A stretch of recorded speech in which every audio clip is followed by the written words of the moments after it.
Mayong unto kinatong tinen. What we consider the worst spiritual malady at all times that would kill the very spirit within us is this illness or spiritual illness of being self-righteous, being a hypocrite, or to live in hypocrisy, or being self-willed. It is because self-righteousness is to think. This is a kind of conviction that we can justify ourselves just by doing good works, that we are no longer in need of God's grace in order to justify ourselves. And to be self-righteous is somehow will draw us to this tendency of doing good works without the spirit behind it, the spirit of compassion and the true conviction of holiness. That means this is all about doing good works, doing applaudible good works for others to see, and not minding of becoming good from within. And this is not only the kind of spiritual malady that we are confronted now, but actually this is the kind of illness that the Pharisees were displaying. Starting from yesterday's gospel on the two prayers. The Pharisee who bragged to God that he is not like the rest of humanity, he is not dishonest, he is not greedy and adulterous, and not even like the tax collector.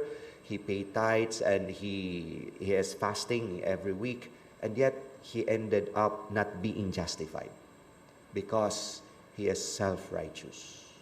And that is also the same thing in our gospel today, that the Lord is trying to warn us this kind of spiritual malady, this self-righteousness, because this kills the compassion in our hearts.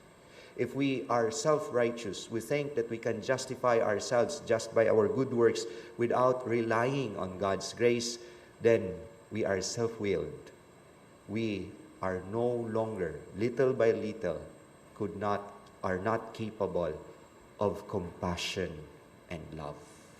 And that is the reason why in today's gospel, when Jesus was confronted with this woman who was sick for 18 years, and this Pharisees who observed that he is doing illegal things on the Sabbath day and not allowable on the Sabbath day, and yet Jesus points to them that this is an act of compassion, this is an act of love. Self-righteous people are no longer capable of this.